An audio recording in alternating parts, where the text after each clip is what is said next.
Hello friends, आपका स्वागत है मेरे चैनल भक्ति की शक्ति में। आज मैं आपके लिए पौष अमावस्या की कथा लेकर आई हूँ। अगर आपको मेरी ये कहानी पसंद आए तो मेरे वीडियो को लाइक एंड शेयर करें और चैनल को सब्सक्राइब करना ना भूलें। धार्मिक मान्यताओं के अनुसार अमावस्या की तिथि जगत के पालनहार भगवान विष्णु को समर्पित है। इस दिन भगवान विष्णु की पूजा अर्चना करने से सभी मनोकामनाएं पूर्ण होती हैं और मनोवांछित फल की प्राप्ति होती है। भविष्य पुराण के अनुसार अमावस्या तिथि पितरों को अत्यधिक प्रिय है। इस दिन स्नान दान का विशेष महत्व है। विष्णु पुराण में वर्णित कथा के अनुसार व्रत कर श्रद्धा भाव से भगवान विष्णु की पूजा अर्चना करने से पितृगण ही नहीं, सभी देवी देवता भी प्रसन्न होते हैं। पौराणिक कथाओं के अनुसार किसी गांव में एक गरीब ब्राह्मण रहता था। उसकी एक गुणवान, संस्कारी और सुंदर बेटी थी, लेकिन गरीब होने के कारण उसका विवाह नहीं हो पा रहा था, जिसके कारण वह बहुत चिंतित रहता था। एक दिन उस ब्राह्मण के घर एक ऋषि का आगमन हुआ।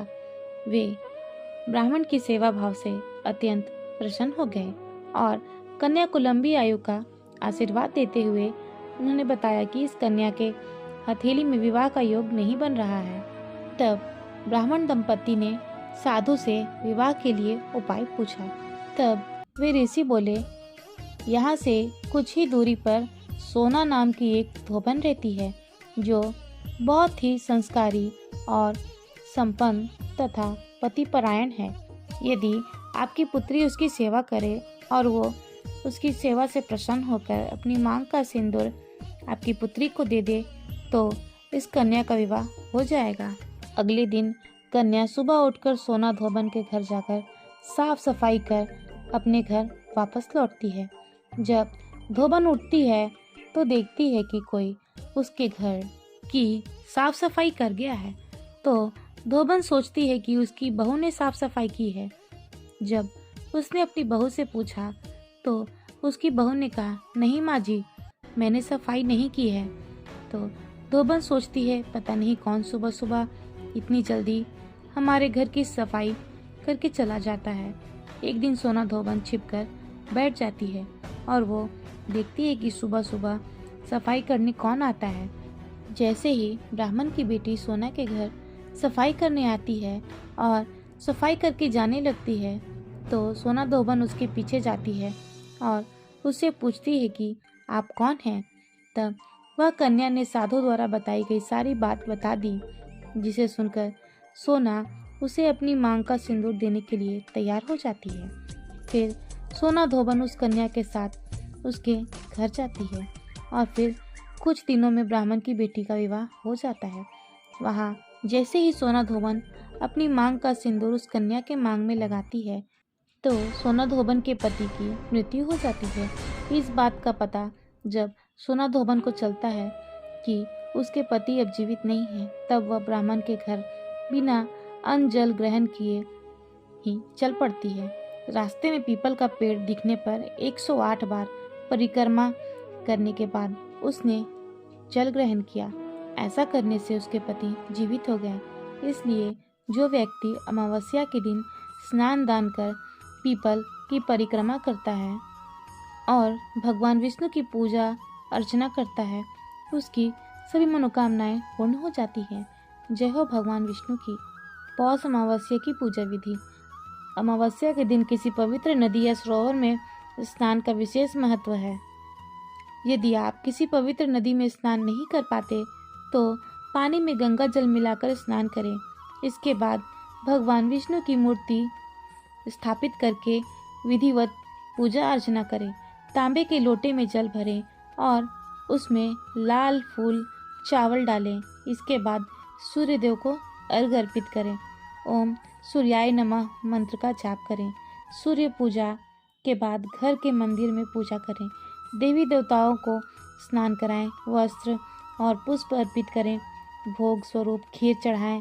पितृदोष से मुक्ति के लिए अपने पितरों का आशीर्वाद पाने के लिए इस दिन दूध चावल की खीर बनाकर गोबर के उपले या कंडे की कोर जलाकर उस पर पितरों के निमित्त खीर का भोग लगाएं। भोग लगाने के बाद थोड़ा सा पानी लेकर अपने दाएं हाथ की तरफ यानी भोग की बाईं साइड में छोड़ दें। एक लोटे में जल भरकर उसमें गंगा जल, थोड़ा सा दूध, चावल के दाने और तिल डालकर दक्षिण दिशा की ओर मुख करके पितरों का तर्पण करना चाहिए। मान्यता है कि पीपल के पेड़ पर ब्रह्मा, विष्णु और महेश तीनों देवों का वास होता है। इस दिन पीपल के पेड़ की परिक्रमा करने से सौभाग्य की प्राप्ति होती है। जिनके कुंडली में पितृदोष है या संतानहीन योग बन रहा हो, वो राहु केतु की पूजा करें। इन मंत्रों का जाप करें। ओम तरु तजे नमः, शम शनिचराय नमः। ऐसा माना जाता है कि अगर अमावस्या के दिन पितरों का तर्पण किया जाए और उनके निमित्त श्राद्ध कर्म किया जाए तो हमारे पितृ प्रसन्न होते हैं और हमें आशीर्वाद देते हैं। और अगर इस दिन कुछ विशेष उपाय किए जाएं तो इससे घर में सुख समृद्धि का वास होता है। ऐसा माना जाता है कि अमावस्या को काल सर्प दोष का उपाय किया जाए तो शुभ फल की प्राप्ति होती है। काल सर्प उपाय के लिए चांदी के नाग नागिन बनाएं और उनकी पूजा करें। इसके बाद इस चांदी के नाग नागिन को किसी नदी में प्रवाहित कर दें। अगर अमावस्या के दिन गरीब और असहाय लोगों की मदद या भोजन कराया जाए तो इससे पितृदेव प्रसन्न हो जाते हैं। तो पौष अमावस्या के दिन पूजन अवश्य कराएं। पौष अमावस्या के दिन पूजन के बाद ब्राह्मणों को भोजन अवश्य कराएं और उन्हें दान दक्षिणा देकर विदा करें। ऐसा माना जाता है कि अगर अमावस्या के दिन ब्राह्मणों को भोजन कराया जाता है तो वह भोजन सीधा हमारे पितरों को मिलता है, जिससे पितृ प्रसन्न होकर हमें आशीर्वाद देते हैं। पौष अमावस्या की सुबह नदी या सरोवर में स्नान करना चाहिए। अगर संभव ना हो तो गंगा जल युक्त जल से स्नान करें। माना जाता है कि अमावस्या के दिन प्रातः गंगा जल से स्नान किया जाए तो व्यक्ति के जीवन में सभी परेशानियां खत्म हो जाती हैं। पौष अमावस्या का महत्व। हिंदू धर्म में सदियों से अमावस्या और पूर्णिमा तिथियों को सर्वोत्तम माना गया है, क्योंकि इन दिनों में स्नान दान, पिंडदान, श्राद्ध कर्म आदि का बहुत महत्व होता है। सनातन धर्म में पौष अमावस्या का विशेष महत्व है। इसे छोटा पितृपक्ष भी कहा जाता है। मान्यता है कि इस महीने में नियमित पितरों का पिंडदान करने से उन्हें वैकुंठ लोक की प्राप्ति होती है और वह अपने परिजनों को आशीर्वाद देते हैं। इस दिन पवित्र नदी या सरोवर में स्नान करके विष्णु भगवान की पूजा करने से व्यक्ति को अमोघ फल की प्राप्ति होती है। इस दिन चंद्रमा की पूजा का भी विधान है। कहा जाता है कि अमावस्या के दिन चंद्रमा की शक्तियाँ आकाश में निहित न होकर जल में प्रविष्ट होती हैं। फिलहाल इस वीडियो में इतना ही। अगर आपको मेरी ये वीडियो अच्छी लगी हो तो मेरी वीडियो को लाइक एंड शेयर करें और चैनल को सब्सक्राइब करना ना भूलें। वीडियो में अंत तक बने रहने के लिए धन्यवाद।